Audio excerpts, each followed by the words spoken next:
on Eventbrite, or on the door at on the night, Friday night, 7:30. Back to the airport, the big freeze, the nation were set for these temperatures to plunge to minus 10 degrees, and lots of you have been stuck on the tarmac in Dublin in recent days. And we may do a GoFundMe to get more de-icers out there. Eoghan Corry, travel expert, good morning, how are you? Good morning. What is the story? Airlines, you think they'd have plenty of cash. Why can't they have these planes running on time, and why can't they de-ice them? Well, a couple of things, very, very separate things going on here. And the first big problem is totally self-inflicted. The de-icers, it was just a matter of Friday of getting the de-icing delivered to the aircraft that were on the tarmac in Dublin Airport. Failed to do so, loads of reasons why that. The main reason probably is that it's 3 years since we've had to de-ice any number of aircraft in Dublin Airport, and they just weren't up to the job. Now, the de-icing is an aircraft, it's an airline issue.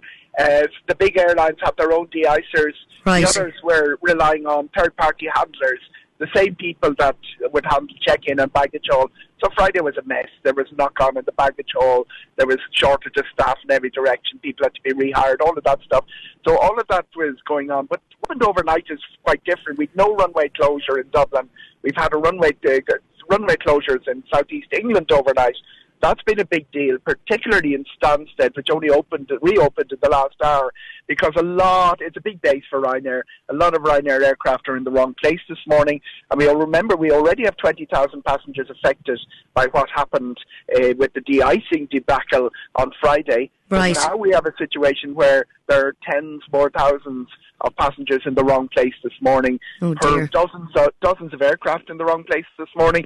Average, really snowy winter morning, but as I say, we didn't help ourselves by this self-inflicted shortage of de-icer in Friday on the Dublin Airport. Can I ask you just a very basic question? Do the airlines watch the weather forecast? You'd think so, wouldn't you?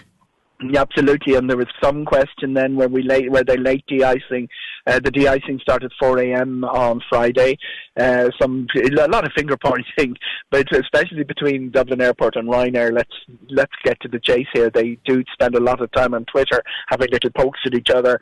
Listeners will have seen the tweets by Ryanair in the middle of the debacle about the number of security lanes open in Terminal 1 in Dublin Airport.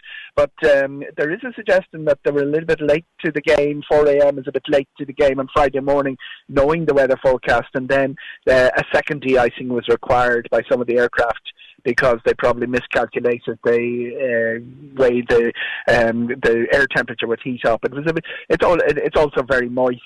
Irish cold is a little bit different what you come across in other countries. Very, very moist. It's the one that gets into our bones. It also gets into the flaps of the aircraft, and they need to be de-iced a second time. De-icing, as I say, was more or less solved on Saturday, largely because of the number of cancellations. There was a big raft of cancellations, Eimear, at 7 o'clock on Friday evening, and that meant that they could more or less handle Saturday. There was fewer cancellations, about 50 inbound, outbound together on Saturday, compared with over 130 on Friday. Put a bit of context on that. If your listeners will remember last May, the security queue debacle when 1,400 people missed their flights. 20,000 people had their flights cancelled on Friday. It's a big number to relocate. It's a lot of people, yeah.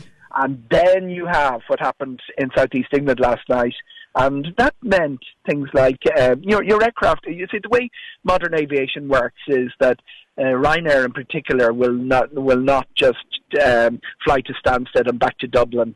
They tend to move their aircraft around all over the Europe during the day. So it meant that people sitting, for instance, late last night in Hamburg, boxing team coming back to Ireland, 2 hours delay, 3 hours delay, and then told their flight was cancelled. Not because there was any snow there or there was any inordinate amount of snow or runway closure there, but because the aircraft was stuck somewhere else. So everyone has woken up this morning with aircraft stuck in the wrong place, passengers in the wrong place, and now we come to the nub of the matter. Every time I'm talking to you, the inability of airlines to communicate with passengers at the speed which they should and at the volume that they should. It's kind of remarkable because they've found great ways of innovating when it comes to the booking systems and the apps and the checking in. But you're right, just the basic communications is always the thing that drives passengers mad, particularly if they're sitting on the tarmac and they've children and it goes on for 5, 6 hours, 7 hours. It's a terrible experience to go through. Terrible experience, and sometimes a really small thing at the end is what drives you over the edge. I know that during one of the previous, somebody was on in one of my radio discussions was saying that the voucher that they were given for the free meal didn't work. That's the last straw. You're ready to. People were dismissing it, but that's the one that causes you to burn the terminal down. It's perfectly proportionate response. That's it. There's something about airports though and airlines when things go wrong. All common sense and reason goes out the window. Okay, here's what you do if your airline is proving elusive. Now, Aer Lingus have staffed up their call centre massively since the summer, since the baggage debacle. It was a corporate decision. We got to go back to doing what we used to do, answering the phone. But the quickest way to get through is Twitter. Direct message. If you don't use Twitter, somebody in your family will know how to do it. Find a 14-year-old, they'll know how to do it. And direct message the airline. And the other one is go on the web don't chat. Tag them all and go mad online. Hoping everyone retweets. No, that's not the done thing, is it not? No, direct message. Tagging just lands you. That's where I've been going wrong. Sorry, Eoghan. Yeah, it lands you in trending. 14,000 tweets about Ryanair in the last hour. And Ryanair is in 27 different countries. What you do is your direct message Twitter, and that will sometimes get the response. Web chat is very good as well because they've reasonably resourced up. Another really important piece of advice: don't follow the third-party app. Everyone has these on their phone. Flight Stats, Radar 24. They're great at telling you where your aircraft is when it's landing on time. But if the information is wrong, that's signalled by the airline. For instance, when East Midlands flight on Saturday, Ryanair cancelled it, then uncancelled it, but it was still showing up in the departures board as cancelled and in the third-party apps. Same thing happened yesterday, Aer Lingus. They thought they couldn't get to some of the regional airports in Britain yesterday. Turned out they could, so the flights were flagged as cancelled. So just deal with the airline who's bringing you. Do not go to a third party. Right. Very good for background information, but that's not going to be the most accurate information. I was at various Christmas parties over the weekend, and some of the women were telling me they've discovered the ferry, and they said they had wonderful experiences on the ferry when flights were cancelled and they were trying to get back, because obviously many of them having children and that kind of thing, they had to get back, and they said no bother, the ferry was on time, it was very affordable, they were raving about it. Great invention. It's been going since Jonathan Swift got stranded in Holyhead. Some people left the airport to ferry and in the other direction last night, left Stansted, got to the ferry and got home. It's a great invention. By the way, increasingly, this was not something that the airlines encouraged before COVID, but increasingly they have accepted the fact that the passenger who makes their own way, makes their own booking, gets there and sends the receipts to the airline. They're refunding. Remember, there's a little bit of, particularly on Ryanair's part, we'll give you a refund, make your own way. That actually is, that's actually one of the options they should offer you, but it's not the only option they should offer you.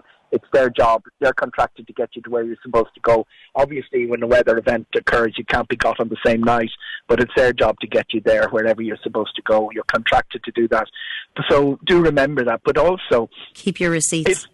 Keep your receipt. If you want to make your own way, and the ferry, as I say, is a great invention, and we've got hugely exciting developments in the ferry business, including, it has to be said, that amazing Rosslare to Bilbao direct sailing that's already started. Yeah. So all of those sort of things are happening in business. It doesn't get a lot of publicity because low-cost aviation, first of all, listeners will have horrible memories of travelling by ferry and before low-cost aviation changed everything. and they haven't rediscovered how comfortable ferries are nowadays. They have improved a lot. I think I was one of those people that was put off by one bad cross, and I said never again. But people assure me I should give it a go. That's it. Going the train to Euston Station. Oh my God! The pain, horrors, the pain. The stuff of nightmares. Final question for you, as regards Lapland. There was talk at one stage that there was no snow in Lapland. Have things improved there? Or and then the journey there, a lot of the Irish people that were stuck on the tarmac were going to destinations like that, either Christmas markets or Lapland, or trips that they'd planned for a long time. Yeah, it's still snow is short. It's not the postcard Lapland that we know, but it's certainly we had one of the flights delayed by 5 hours on Friday, which was a bit grim. 2-hour delay on Saturday. The other 2 on Saturday got off on time. Great experience, but hugely expensive. And that's very expensive. That's the rider I'd always put on it. And you see, we've had weather issues before with Lapland. On the Lapland side, it's obviously it's obviously an airport that is very good at clearing snow, and sometimes the weather conditions just are too great for it even to cope. So doing that day trip always comes with the rider. Okay, listen, as always, thank you so much for all the travel advice this year, Eoghan. If we're not talking to you again before the end of it, and given all that's going on, we might be, but we'll wish you a Nola Conna just in case. Nola Conna, and I'd love to talk to Kilkenny, where of course St. Nicholas himself can be found, so it's always a great pleasure, and a happy Christmas to all the listeners. Fantastic. Slán go fóill. Thanks to Eoghan Corry for joining us as always on the programme with the latest updates as regards airports, departures, all of that.